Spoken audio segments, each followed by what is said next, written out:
Thank you very much for joining us this evening, Minister. I'd first like to ask you a few broad questions about Europe and the global economy now, how you're viewing things at the moment. Everyone's eyes are on Ireland and the EU and IMF bailout. How do you think that has been dealt with? I think, the way things have evolved, it looks like it's been more reactive. Europe has not been proactive in dealing with the problems. Usually, once the market begins to price in the stress, they seem to respond. But hopefully, maybe finally they're getting there. They're dealing with the issue, but the problems are more fundamental. So even though the bailouts will help, but ultimately the markets will still be looking at delivery on the fiscal adjustment, so sustained fiscal discipline over the next several years, structural reforms that would facilitate that. So really, the problems are not just market jitters and stuff like that. Really more fundamental, deeper problems are out there. And how much do these fundamental problems actually concern you? Are you shocked at all? Well, we are concerned to some extent because Europe is still our largest market in terms of our exports. Europe accounts for about half of our exports. Europe accounts for almost 60-70% of foreign direct inflows into Turkey, nearly 60-70% of tourist arrivals. So the health of European economy really matters.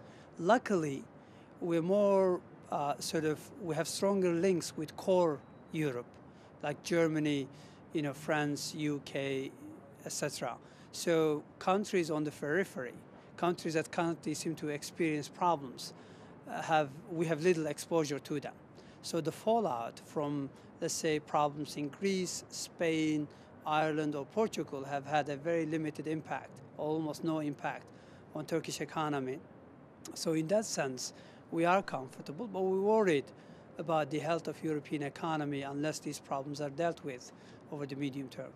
But the problem with the European Union, you could argue, is that especially Euro members, they're all tied together. So if there is a problem for Portugal or for Spain, this does essentially mean a Portugal for the larger, more stable countries, Germany and France. I mean, again, how concerned are you, or do you not see this contagion spreading and destroying maybe the euro? I think certainly we've had a fair bit of concerns and volatility over the past, let's say, year or so. But I think if you look at it, problem has so far been contained, has been only limited to countries on the periphery, countries that have fundamental macroeconomic issues, large debt relative to GDP or large deficits or bubbles that have bursted. Core countries have actually remained in relatively good shape. I mean, Germany is doing phenomenally well, and Germany really matters for Turkey. By far is our largest trading partner when you talk about Europe. So in that sense, while we are not completely, obviously, insensitive and completely immune, we feel that as long as core countries are in good shape, which they seem to be, and they seem to be handling the problem, even though with a bit of delay, reasonably okay, then hopefully we should be in good shape. So from Turkey's perspective, looking in at the European Union now, how has this affected your decisions or your attitude to joining the EU, in the sense that you'd have to contribute to any pot that's being put towards bailing out any failing countries? Well, as far as Europe is concerned, for Turkey is more of a transformation process. When we look at Europe, the accession process itself, for us, it means transforming Turkey politically, economically, and socially in a way that we acquire acquis, implement acquis, create stronger institutional backdrop. So in that sense, Europe is still very relevant. Europe remains, European Union entry remains our number one foreign policy goal. Our ambition, our long-term perspective are still tied to Europe. So these issues do not change our perception of European Union, even if it was meant to be, let's say, contributing. We do believe that ultimately when Turkey does become an EU member, we will have a positive contribution to European budget. I've been arguing this for years, that Turkey will not be a liability, that Turkey will be an asset for Europe. And I think it's clear that already, if we were in Europe today, we would be an asset, we would be positively contributing to European growth, to European stability. And what do you think? Sorry, Oh, sorry. we could get a page just appearing in shot Yeah. on that Should we answer. do that You one need again? the answer eventually. Can I just very quickly Sure. get you to do that answer again? So Which one, the last one? Yeah, the last one. So Yeah, sure, no we're problem. talking about the EU and looking Yeah. in and whether Yeah. what has happened has affected, Turkey's desire to join the European Union. I mean, as far as European Union accession is concerned, as far as Turkey's EU membership is concerned, it hasn't had any impact because we see the accession process as the process of change for Turkey. It entails economic, political, and social transformation, which is good for our own people. And yes, if we were a member today, we would be positively contributing to European growth, to European stability, even possibly to the bailouts, because Turkey is now in a very strong shape. Fundamentally, our fiscal picture, our economic outlook is very strong relative to many European countries. It doesn't really change. I mean, Europe for us represents rule of law, better standards of democracy, and everything that comes with it. So for us, Europe really is more about values, is more about stronger institutional setup, first world, first rate sort of rules and regulations. So that's why Turkey is still strongly interested in joining European Union. It remains our number one sort of policy goal in the medium long run.